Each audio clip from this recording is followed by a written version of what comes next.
तुम दुनिया का one of the toughest exam का प्रिपरेशन कर रहे हो, जेई एडवांस, एंड उस बीच तुमको डिस्ट्रैक्शन हो रहा है, लाइक लिटरली डिस्ट्रैक्शन हो रहा है, फोन का, फैमिली का, गर्लफ्रेंड का, पता नहीं क्या क्या। बट तुमको अंदाजा भी है कि इस डिस्ट्रैक्शन से उभर के अगर तुम सच में इस एग्जाम के प्रिपरेशन में बहुत अच्छे से फोकस करते हो तो तुम्हारी लाइफ कितनी ज्यादा बदल सकती है। तुम्हारी लाइफ की ट्रैजेक्टरी लिटरली यू टर्न ले सकती है अगर तुम एक अच्छे IIT में चले जाते हो तो। बट मुझे पता है कि डिस्ट्रैक्शन बहुत ज्यादा तुमको प्रॉब्लम क्रिएट कर रहा होगा, क्योंकि मैं उस फेज से गुजर चुका हूँ। आज की इस वीडियो में बताने वाला हूँ कि कैसे मैं इंडिविजुअली इन सारे डिस्ट्रैक्शन से डील करता था ताकि तुम्हारा प्रिपरेशन बहुत ही अमेजिंग हो सके एंड तुम किसी अच्छे IIT में जा सको। एंड जस्ट एक रिक्वेस्ट कि इस वीडियो को लास्ट तक देखना। अगर बीच तक देखने वाले हो तो शायद कोई फायदा ना हो, क्योंकि जनरली जो डिस्ट्रैक्शंस होते हैं ना वो एक या दो नहीं होते, वो बहुत सारे डिस्ट्रैक्शंस मिलकर तुमको परेशान करते हैं। तो एक डिस्ट्रैक्शन से डील करने से कुछ नहीं होगा, तुमको सारे डिस्ट्रैक्शन से डील करना होगा। वीडियो अगर लंबी भी है 2x पे देख लो, 1.5x पे देख लो, बट पूरी वीडियो देखना। चलो शुरू करते हैं। Distraction 1, solution number 1, learn to say no to friends, क्योंकि फ्रेंड्स सबसे बड़े डिस्ट्रैक्शन होते हैं। अगर तुम्हारा दोस्त कोई ऐसा इंसान है जिसको कि मस्ती करना पसंद है, जिसको पार्टी करना पसंद है, जिसको मूवी देखना पसंद है, तो ये बहुत ही ज्यादा होने वाला है कि तुम्हारा भी टाइम वेस्ट होगा, क्योंकि तुम भी उन सब चीजों में इन्वॉल्व हो रहे होगे। तो ऐसा अगर सिचुएशन है कि तुम्हारा दोस्त पुराना कोई ऐसा था जो कि अभी भी तुम्हारा दोस्त है बट वो इन सब चीजों में इन्वॉल्व है, तो तुमको उसको ये क्लियर करना होगा कि ब्रदर मुझे करनी है पढ़ाई, तुमको ये सब करने जाना है तो प्लीज जाओ, मैं रोकता नहीं तुमको, बट मुझे पढ़ने का समय दो। तुमको मना करना पड़ेगा, तुमको सेक्रीफाइस करना पड़ेगा उस मस्ती को। इसके साथ साथ अगर नए दोस्त बनाने की बात आती है तो मैं सच बता रहा हूँ, इस वर्ड को मैं यूज नहीं करना चाहता बट तभी मैं करूंगा, तुमको थोड़ा सा सेल्फिश होना पड़ेगा। सेल्फिश इस मामले में होना पड़ेगा कि तुमको ऐसे दोस्त चूज करने पड़ेंगे जो कि तुम्हारा टाइम वेस्ट ना करे। I'm damn sure तुम जिस भी कोचिंग में हो वहाँ पे बहुत अलग अलग टाइप के बच्चे होंगे। कुछ ऐसे बच्चे होंगे जो कि लास्ट बेंच में बैठ के अभी भी टाइम पास करते होंगे स्कूल की तरह, कि फोन चला रहे हैं, कुछ रैंडम फेसबुक पे कर रहे हैं, इंस्टाग्राम पे कर रहे हैं। एंड कुछ ऐसे बच्चे होंगे जो कि फर्स्ट बेंच पे टीचर को ध्यान से सुनते होंगे, नोट्स बनाते होंगे। तो जाहिर सी बात है, अगर तुमने लास्ट बेंचर्स को अपना दोस्त बना रखा है जो कि बिल्कुल पढ़ाई नहीं करते, कुछ भी नहीं करते, तुमको हार्म ही होने वाला है। तो प्लीज ऐसे लोग जो कि तुम्हारा टाइम वेस्ट करने वाले हैं, तुमको पता है, उनसे डेफिनेटली 50 कोस दूर रहो। मैं ये नहीं कह रहा कि उनसे दुश्मनी कर लो, मैं ये नहीं कह रहा कि तुम जाके उनसे लड़ लो, उनसे अच्छे से बात मत करो, अच्छे से ट्रीट करो, बट उनके साथ टाइम वेस्ट मत करो। एंड ऐसे लोग जो कि अच्छे से पढ़ाई करते हैं उनके साथ रहो, उसके आसपास रहो। अब इस पूरे मामले में ना एक बहुत ही इंपॉर्टेंट फैक्टर मैंने बोला स्टार्ट में, वो है कि तुमको नो बोलना सीखना पड़ेगा। ये स्टूडेंट लाइफ का एक बहुत ही बड़ा प्रॉब्लम होता है ना, कि हमारे आसपास जो लोग होते हैं ना वो कुछ कर रहे होते हैं, हमें लगता है कि यार ये तो बहुत कूल है, इसमें तो बहुत मजा आने वाला है, एंड हम उस फ्लो में आके उनके साथ ज्वाइन कर लेते हैं। हमारा टाइम के लिए जाता है, हमारा करियर के लिए जाता है। तुमको नो बोलना सीखना पड़ेगा। तुमको ये देखना होगा कि हाँ यार मुझे अभी पढ़ाई करनी है तो मैं ये काम नहीं कर सकता। तुमने अगर ये सीख लिया करना तो तुम्हारी जिंदगी बदल सकती है। नो मैटर तुम्हारा रूममेट ऐसा जो कि ऐसा कर रहा है, ऐसा भी होता है कि अगर तुम्हारा रूममेट कोई ऐसा जो कि तुमको मिल गया, बस तुम कुछ चेंज नहीं कर सकते उसको। जैसे मेरा रूममेट दिवाली के टाइम पे अपने घर गया था बिहार, एंड मुझे भी उसने बोला था कि तू भी चले जा, अकेले कहाँ रहेगा दिल्ली में। बट मेरे पास था ऑप्शन कि मैं जा सकता था, क्योंकि 1 महीने के लिए वो गया था अपने कोचिंग को भी छोड़ के। तो मैं अकेले रह रहा था। मेरे मॉम डैड बोला कि यार तुम अकेले क्यों रहोगे दिल्ली में, कैसे मैनेज करोगे, तो जाने को मैं भी जा सकता था। बट मैंने ये डिसाइड किया कि नहीं भाई, मुझे यहाँ पे मैं आया हूँ एग्जाम क्लियर करने के लिए, जब तक एडवांस मीन्स नहीं देता मैं नहीं जाने वाला कहीं पे भी। तो तुमको भी ये एक्टिव कॉल लेना पड़ेगा कि ना जाने कितनी भी प्रॉब्लम्स आ जाए, तुमको नो बोलना सीखना पड़ेगा अपने अच्छे से अच्छे दोस्त को भी।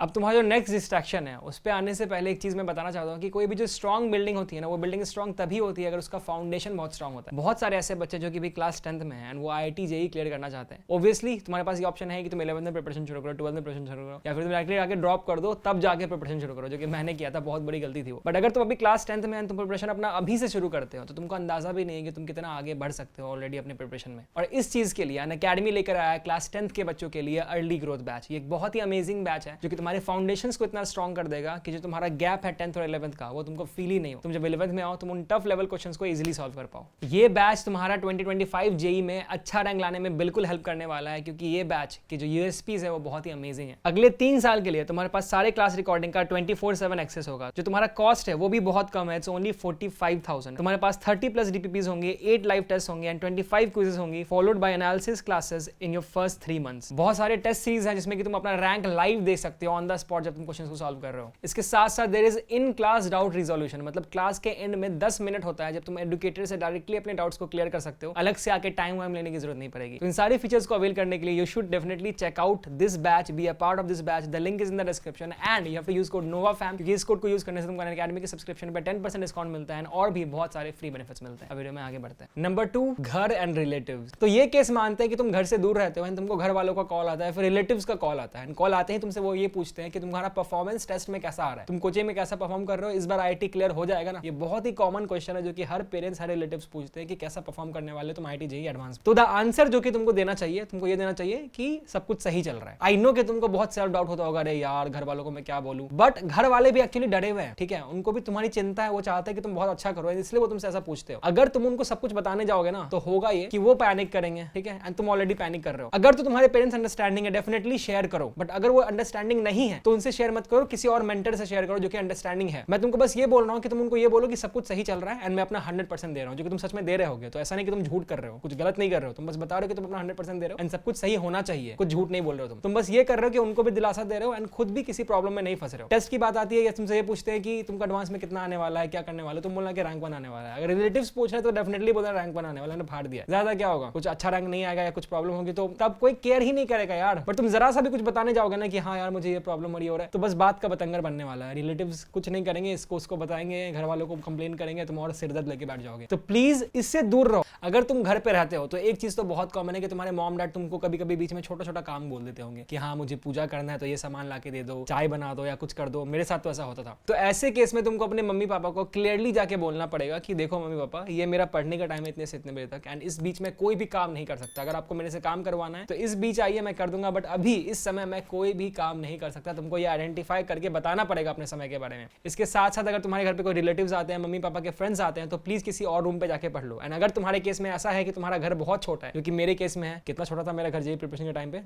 मेरा एक न्यू चैनल है, चेक इट आउट। वहां पे मैंने अपने ओल्ड हाउस टूर व्लॉग दिया है जो कि आज जाने वाला है, तो ये वीडियो आ चुकी होगी वहां पे, डू चेक इट आउट। तो ठीक है, तो अगर तुम्हारा घर बहुत छोटा है कि तुम किसी और रूम में जाके नहीं पढ़ सकते हो, तो ऐसे केस में तुमको एक छोटा सा सेक्रीफाइस करना पड़ेगा। तुमको अपना सोने का एंड पढ़ने का टाइमिंग को ऐसे मैनेज करना पड़ेगा कि तुम डिस्ट्रैक्ट ना हो। जैसे मेरे केस में ना कई बार बहुत सारे रिलेटिव्स आते थे एंड ऐसा होता था कि मैं अगर दिन को पढ़ूं तो मैं पढ़ ही नहीं सकता। तो मैंने ये प्लान करा था कि मैं रात को ही पढ़ूंगा। तो मैंने अपना पूरा शेड्यूल इस तरीके से मैनेज करा था कि मैं रात को पढ़ता था जब सब कोई सो जाता था, कोई डिस्ट्रैक्शन नहीं होता था। एंड क्योंकि मैं रात को पढ़ता था, मम्मी पापा को पता होता था कि हाँ यार रात को पढ़ रहा है, तो मुझे सुबह कोई जल्दी उठाता भी नहीं था। इतने अंडरस्टैंडिंग थे वो, थैंकफुली। बट ऐसे केस में तुमको अपने शेड्यूल को ऐसे मैनेज करना पड़ेगा कि तुम्हारा कोई भी कोचिंग एंड ऑल हिंडर्ड ना हो। तो ये तुम्हारे ऊपर है कैसे इसको करते हो, बट तुमको करना तो पड़ेगा ही। Number 3, the power of habit and mind control. एक सिंपल सी चीज तुमको आज बताता हूं जो कि पूरी जिंदगी तुम्हारे काम आने वाली है। तुम्हारी जिंदगी में जो मोटिवेशन मिलता है तुमको, वो बहुत ही टेम्परेरी मिलता है। तुमको आज मैं मोटिवेट कर दूंगा कि अरे भाई एडवांस में फाड़ दोगे तो लाइफ चेंज हो जाएगी, ये हो जाएगा, वो हो जाएगा, बहुत कुछ मिलेगा एंड क्या क्या नहीं हो सकता। बट वो जो है ना तुमको बस एक शाम के लिए मोटिवेट करेगा, एक दिन के लिए मोटिवेट करेगा, फिर मैक्सिमम एक हफ्ते के लिए मोटिवेट करेगा। तुम बैक टू सेम ट्रैक आ जाओगे, अरे यार पढ़ने का मन नहीं कर रहा, यार मजा नहीं आ रहा, चलो सो जाते, चलो मूवी देख लेते हैं। तो इस ट्रैप से, इस मोटिवेशन के जाल से अगर तुमको निकलना है ना, तो मोटिवेशन को टाटा बाय बाय करो एंड एक वर्ड को अपनी जिंदगी में डाल लो, उसका नाम है हैबिट। तुमको अपनी जिंदगी में हैबिट डालनी होगी चीजों को करने की। तुमको टाइम फिक्स करना होगा कि तुमको कब सुबह उठना है, तुमको कब सोना है, तुमको किस दिन क्या पढ़ना है, क्या ड्यूरेशन होगा पढ़ाई करने का, कैसे पढ़ना है, किस टीचर से पढ़ना है, सब कुछ फिक्स होना चाहिए। तुमको सुनने में लग रहा हो कि मैं तुमको बोल रहा हूँ रोबोट बन जाओ, तो टेक्निकली मैं वही बोल रहा हूँ। थोड़ा सा इमोशन को साथ में रखना, क्योंकि अगर तुमको कुछ बड़ा अचीव करना है जिंदगी में, तुमको कुछ सैक्रिफाइसेस करने पड़ेंगे एंड तुमको डिसिप्लिन मेंटेन करना पड़ेगा, अदरवाइज तुम उसको अचीव नहीं कर पाओगे। अब बात करते हैं हैबिट की। हैबिट इज बेसिकली कि तुमको चीजों को इस तरीके से प्लान कर लेना है ना कि तुम उस टाइम पे उसी चीज को करो बिना सोचे। फॉर एग्जांपल, सुबह उठ के ब्रश करते हो ना, कभी किसी ने बोला कि यार ब्रश करने का मोटिवेशन नहीं आ रहा आज, क्यों? क्योंकि तुमने बचपन से वही कर रहा है, क्योंकि तुम बार बार उठ के वही करते हो, तुम्हारी वो आदत बन चुकी है। वैसे तुमको इस चीज का आदत बनाना पड़ेगा कि मैं सुबह 6 बजे ही उठूंगा। इनिशियली बहुत प्रॉब्लम होने वाली है फॉर श्योर, बट जिस दिन ये सेट हो गया ना, तुम दुनिया जीत सकते हो, इसकी गारंटी मेरी। अब पढ़ाई की बात करते हैं, तो तुमको इतना तक सेट करना पड़ेगा कि मैं इसी टेबल पे पढ़ता हूं बैठ के। इनिशियली ये तुमको बहुत ही वियर्ड साउंड करेगा, बट विद टाइम ऐसा हो जाने वाला है कि जब भी तुम उस टेबल पे बैठोगे ना, तुमको अपने आप अंदर से पढ़ने का मोटिवेशन आने लगेगा, क्योंकि तुमको पता है कि यहाँ पे अगर मैं बैठा हूं तो यहाँ पे मैं पढ़ाई करता हूं। जैसे मेरे केस में मैंने एक जगह फिक्स कर दी कि मैं यहीं पे बैठ के गाने लिखता हूं या फिर मैं यहीं पे बैठ के रिकॉर्डिंग करता हूं। तो जब भी मैं उस रूम में होता हूं तो मुझे अंदर से ही फीलिंग आती है कि यार it's time to do something creative. तो तुमको ये चीज फिक्स करना पड़ेगा कि तुमको किस टाइम पे पढ़ना है, किस टाइम पे सोना है, किस टाइम पे क्या करना है, कैसे करना है, जो भी करना है। Number 4, mind control. देखो ऑब्वियसली अगर तुम माइंड कंट्रोल नहीं कर सकते तो जिंदगी में तुम कुछ भी नहीं कर सकते। तुमको नो बोलना तो सीखना पड़ेगा, बट क्या ये एक्चुअली प्रैक्टिकली कोई ऐसा तरीका है जिससे कि ये नो बोलना मैं एक्चुअली में सीख सके, अपने माइंड को कंट्रोल कर सके? मैं तुमको बताता हूं। पहले तो मुझे इस क्वेश्चन का आंसर करो कि क्या तुम इस चीज को एक्सेप्ट करते हो कि हम इंसानों को सब कुछ पता होता है, हर मोमेंट पे पता होता है कि क्या सही है क्या गलत है मेरे लिए। फॉर एग्जांपल, सबको पता होता है कि जिम जाने से बॉडी बन जाती है, बट कितने लोग जिम जाते हैं? बहुत कम लोग। सबको पता होता है कि अगर तुम उस डीपीपी को बनाओगे, प्रीवियस ईयर पेपर को बनाओगे, तो तुम एग्जाम में फाड़ सकते हो, बट सब लोग बनाते हैं नहीं। तो तुमको अगर पता है कि क्या सही है तुम्हारे लिए, तो फिर चीजें कितनी आसान हो जाती हैं। तुमको बस सही वाले चीज के डायरेक्शन में स्टेप्स लेने हैं, और स्टेप्स लेने के लिए एक तरीका है जिसका नाम है द 5 सेकंड रूल, जो कि तुमको फॉलो करना पड़ेगा। अगर तुम मेडिटेशन कर सकते हो, उससे बेहतर कुछ नहीं है। तुम्हारा दिमाग शांत होगा, तुम फालतू डिस्ट्रैक्ट नहीं होगे। बट ये 5 सेकंड रूल आज से अभी से इंप्लीमेंट करना शुरू कर सकते हो। 5 सेकंड रूल बेसिकली ये कहता है कि अगर जब भी तुम्हारा कोई एक टाइम तुमने फिक्स कर रखा है, वो टाइम जैसे ही होता है उस काम को करने का, तुम 5 सेकंड से ज्यादा नहीं लोगे उस काम को शुरू करने के लिए। 5 सेकंड के अंदर अंदर तुम उस काम को करना शुरू कर दोगे। फॉर एग्जाम्पल, अगर तुमने ये डिसाइड कर रखा है कि 9 बजे मुझे केमिस्ट्री में केमिकल बॉन्डिंग पढ़ना है, तो 9:05 सेकंड के अंदर अंदर तुम्हारा केमिकल बॉन्डिंग का वो चैप्टर खुला होना चाहिए एंड तुम उस चैप्टर को पढ़ने के लिए शुरू हो जाने चाहिए। Next distraction, porn. इस बात को मैं कितना भी इग्नोर कर दूं, कितना भी अवॉइड कर दूं, तुम कितना ही अपने आप को साफ सुथरा शरीफ दिखा दो, बट ये एक बहुत ही मेजर कंसर्न है हमारे देश का एंड बहुत सारे बच्चों का जो कि आज बहुत ही इंपॉर्टेंट एग्जाम्स के प्रिपरेशन कर रहे हैं, बट इन सब चक्करों में पढ़ के उनका बहुत ज्यादा टाइम वेस्ट हो जाता है। मैं कोई ज्ञानी बाबा यहाँ नहीं बैठा हूँ, मैं तुमको ये नहीं बोलूंगा क्या सही है क्या गलत है, क्या करना चाहिए क्या नहीं करना चाहिए, बट मैं तुमको इतना जरूर बोलूंगा कि तुम इस चीज में अगर इस हद तक इन्वॉल्व हो कि तुम्हारा प्रिपरेशन अफेक्ट हो रहा है तो मतलब ये एक बहुत ही मेजर कंसर्न है, इसके लिए तुम्हें कुछ ना कुछ तो करना पड़ेगा। मैं इसके ऊपर एक बहुत ही डिटेल वीडियो बना दूंगा, अगर तुम चाहते हो तो नीचे कमेंट सेक्शन में जरूर बताना, बट अभी के लिए मैं एक स्टेटमेंट को बताऊंगा जो कि जीतू भैया ने कोटा फैक्ट्री में बताया था। वो स्टेटमेंट है,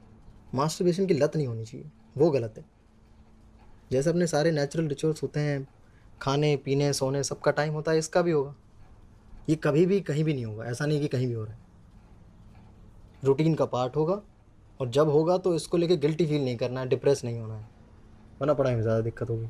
तो प्लीज अपने आप को अगर इस चीज से बचाना है तो एक टाइम तुमको फिक्स करना ही पड़ेगा एंड एटलीस्ट इतना अवॉइड कर सको जितना तुम कर सकते हो। अगर तुम इसको बिल्कुल ही 1 साल के लिए छोड़ सकते हो, 2 साल के लिए छोड़ सकते हो, जिंदगी भर के लिए छोड़ सकते हो, डेफिनेटली छोड़ दो। बट अगर तुमको लगता है कि नहीं यार it's something that I can not avoid for now and तुम्हारे पास टाइम नहीं है इसको कैसे टैकल करे, किसके पास कंसल्ट करे, क्या करे, तो अभी के लिए उससे पूरा दूर रहो एंड टाइम फिक्स कर दो। जब तुम्हारा पढ़ाई इफेक्ट ना हो तब उस चीज पे जाओ। Last but not the least, phone से डिस्ट्रैक्शन। ये बहुत ही मेजर कंसर्न है आज की डेट में, क्योंकि आज तुम्हारा फोन तुम्हारे प्रिपरेशन का एक बहुत ही इंडिस्पेंसेबल पार्ट बन चुका है। तुम उसके बिना प्रिपरेशन नहीं कर सकते। बट फोन एडिक्शन से बचे कैसे, फोन डिस्ट्रैक्शन से बचे कैसे, इसके ऊपर मैंने एक पूरी वीडियो बना रखी है, उसको प्लीज देखना। बट यहाँ पे मैं कुछ इंपॉर्टेंट पॉइंट्स तुमको बता देता हूँ। पॉइंट नंबर 1, यूट्यूब पे तुम जाते हो कोई लेक्चर देखने के लिए, तुमको फिर नीचे किसी और का वीडियो दिख जाता होगा, कोई म्यूजिक वीडियो दिख जाता होगा, कपिल शर्मा का शो दिख जाता होगा एंड तुम फिर उसके बाद उसको बिंज वॉच करने लगते होगे एंड ये करते करते तुम्हारा 15 मिनट का जो वीडियो देखने गए थे उस चक्कर में तुमने 1 घंटा वेस्ट कर दिया होता है। इसको डील करने का बस एक ही तरीका है कि तुम कब यूट्यूब पे क्या देखने वाले हो उसका टाइम तुम फिक्स कर दोगे। फॉर एग्जाम्पल, तुमने एंटरटेनमेंट के लिए शाम का 5 से 5:30 अगर फिक्स कर दिया है तो तुम शाम के 5 से 5:30 बजे तक ही एंटरटेनमेंट को देखोगे, उसके अलावा तुम कुछ नहीं देखोगे वहां पे। अगर 5:30 बजे तुम्हारी वो वीडियो बिल्कुल हाफ पे खत्म होती है तो यू वोंट बी लाइक अरे ठीक है यार हाफ पे खत्म हो गई है, एक काम करते पूरी वीडियो देख ही लेते हैं। क्योंकि अगर इस ट्रैप पे तुम फंसे तो उसके बाद तुमको अगला वीडियो रिकमेंड होगा, फिर अगला वीडियो रिकमेंड होगा, तुम उसी ट्रैप में रह जाओगे। 5:30 बजा जहां पे जो वीडियो खत्म हो रही है, जहां पे जो वीडियो अटक रही है, बस वहीं पे रख देंगे एंड उसको आगे कंटिन्यू करेंगे अगले दिन। यूट्यूब पे आता है ना you are watching this video, वहां मिल जाएगा तुमको हिस्ट्री में कि तुम अगले दिन क्या देख रहे थे। तो प्लीज ये करना, ये नहीं कि जो भी रिकमेंड करे जा रहा है बस देखते जा रहे हैं, टाइम वेस्ट करते जा रहे हैं। तो यूट्यूब का बेसिक तो ये कि तुमने एंटरटेनमेंट वीडियोस देखने के लिए टाइम फिक्स कर दिया। इसके अलावा तुमको पढ़ाई करना है तो ऑब्वियसली रैंडमली जब पढ़ने का मन करो तब खोलना है यूट्यूब, तब खोलो, कोई दिक्कत नहीं है, पढ़ने के लिए कोई मनाही नहीं है। But at the same time अगर तुमको पढ़ाई के बीच में कोई ऐसी वीडियो दिख जाती है जो कि बहुत ही इंटरेस्टिंग है तो क्या करें, तो उसको लाइक करके छोड़ दो। ठीक है, जब तुम उसको लाइक करोगे या फिर वॉच लेटर में क्लिक कर दोगे, तुम्हारे किसी एक प्लेलिस्ट में वो सेव हो जाएगा, लाइक वाले वीडियोस के प्लेलिस्ट में सेव हो जाएगा। जब तुम्हारा एंटरटेनमेंट का टाइम आएगा तब जाके तुम इस वीडियो को देख सकते हो बिना टाइम वेस्ट किए। इसके अलावा इंस्टाग्राम के लिए अगर हम जाएं तो प्लीज इंस्टाग्राम तो पहले तुम्हारे पास होना ही नहीं चाहिए। अगर तुम जेईई का प्रिपरेशन कर रहे हो तो यूजलेस है, क्या करोगे मेरे फोटोज को लाइक करके, कुछ नहीं, कॉलेज में आके करते रहना यार, कोई मतलब नहीं उसको डाउनलोड करने का। बट अगर किसी भी रीजन से है तो प्लीज उसके सारे नोटिफिकेशंस ऑफ कर दो, बिल्कुल नोटिफिकेशन चाहिए नहीं। जब मन करेगा एक टाइम फिक्स कर देंगे तब जाके चलाएंगे, अदरवाइज नहीं चलाएंगे। इसके साथ साथ तुमको अगर मूवीज देखना है, नेटफ्लिक्स वगैरह कुछ भी करना है तो उसके लिए एक टाइम फिक्स होगा एंड उस टाइम के अलावा उस चीज को कभी नहीं करेंगे। तो मेनली फोन एडिक्शन से बचने का, सोशल मीडिया से बचने का यही कुछ तरीके हैं। बट अगर तुमको डिटेल में जानना है इस चीज को तो 10 मिनट की प्रॉपर वो वीडियो जिसमें कि मैंने एक एक पॉइंट को बहुत अच्छे से बताया एंड उस वीडियो को देखने के बाद अगर तुमने सारी चीजों को फॉलो कर लिया तो trust me on this when I से दिस, तुम्हारा फोन एडिक्शन खत्म हो जाएगा। उसका लिंक डिस्क्रिप्शन में मैं डाल दूंगा, फिर पिन कमेंट में डाल दूंगा, उसको जरूर देखना, प्लीज उसको अवॉइड मत करना। एक और डिस्ट्रैक्शन जिसके बारे में बात करना भूल गया, इसको मैं फिर से रिकॉर्ड कर रहा हूँ, वो है दारू, सुट्टा, सिगरेट, इन सब चीजों का डिस्ट्रैक्शन। अगर आपके पास जिंदगी में कोई काम धंधा नहीं है, आपकी जिंदगी में कोई एम्बिशंस नहीं है, कोई गोल्स नहीं है, आईटी जेईई नहीं क्लियर करना है तो जाके ये सब करो, बहुत सस्ते दाम पे भी मिल जाएगा, ठिकाना होगा ही, तुमको पता है अगर तुम करते हो तो। बट अगर तुमको सच में जिंदगी में कुछ अचीव करना है, तुम्हारे गोल्स बड़े हैं, बहुत कुछ करना है, तो प्लीज इन सब चीजों को दूर से लात मार दो। सच बता रहा हूं मैं, कितना ही तुमको मजा आ जाए सब करके, बहुत मजा आता हो, करने वाले करते होंगे। मैंने आज तक इनमें से किसी चीज को टच तक नहीं किया, भगवान कसम खा के कह रहा हूं, I am very very proud of it. ये सिर्फ डिस्ट्रैक्शन का तरीका है, प्लेजर देगा फॉर श्योर, बट प्लीज ये तुम्हारी जिंदगी को बर्बाद करके रख देगा। तरीका ढूंढो कैसे इसको अवॉइड कर सकते हो, इसके ऊपर अगर तुमको वीडियो चाहिए वो भी बना दूंगा। बट अभी के लिए बस इतना बोलूंगा कि प्लीज इन सबसे दूर रहो। अगर ऐसे दोस्त है जो कि ये सब कर रहे हैं, उस दोस्त से नफरत मत करो, बट उसकी इस हरकत से जरूर नफरत करो, इनसे दूर हो जब ऐसा करता है तो प्लीज इन सबको अवॉइड करो। तो गाइस ये थी वीडियो कि तुम डिस्ट्रैक्शन से कैसे बच सकते हो आईटी जेईई प्रिपरेशन के टाइम। मैं बस एक ही बात बोलना चाहूंगा जाने से पहले कि ये जो समय है तुम्हारा, ये समय वापस कभी भी नहीं आने वाला है। ये जो एग्जाम है आईटी जेईई वो बस 2 बार होता है एंड मैं ये तुमको रिकमेंड नहीं करूंगा कि तुम दूसरे बार के लिए जाओ, क्योंकि ट्रस्ट मी प्रेशर बहुत बढ़ जाता है। तो प्लीज अपना जी जान लगा दो, इसके बाद बहुत सारे ऑप्शंस मिलेंगे and the best thing is ना कि ये जो एग्जाम है ना ये तुम्हारी लाइफ की ट्रैजेक्टरी को बिल्कुल चेंज कर सकता है। मतलब अगर तुम इस एग्जाम में अच्छा करते हो, किसी आईआईटी में जाते हो, तो तुम्हारी जो लाइफ होगी, या फिर तुम किसी और कॉलेज में जाते हो तो तुम्हारी लाइफ जो होगी बहुत अलग होगी। इवन आईआईटीज को ही देख लो ना, तुम आईआईटी दिल्ली जाते हो और आईआईटी खड़गपुर जाते हो, तुम्हारी लाइफ में बहुत डिफरेंस आ जाएगा, क्योंकि कल्चर बहुत अलग होता है हर एक कॉलेज का। तुम दिल्ली में होगे, साउथ दिल्ली में, कहा तुम आईआईटी खड़गपुर किसी जंगल में होगे, निकलोगे। मैं बुराई नहीं करा कपूर की, क्योंकि उसका एक अपना अलग कल्चर है, बट बहुत डिफरेंस है, तुम बिल्कुल एक अलग इंसान बन के निकलोगे। तो प्लीज इतना लाइटली मत लो, बहुत इंपॉर्टेंट टाइम है, अपना 100% दे दो। एंड ऑब्वियसली चैनल को सब्सक्राइब कर लो, कि हम ऐसे बहुत ही अमेजिंग वीडियोस लाने वाले हैं जो कि तुम मिस नहीं करना चाहते हो।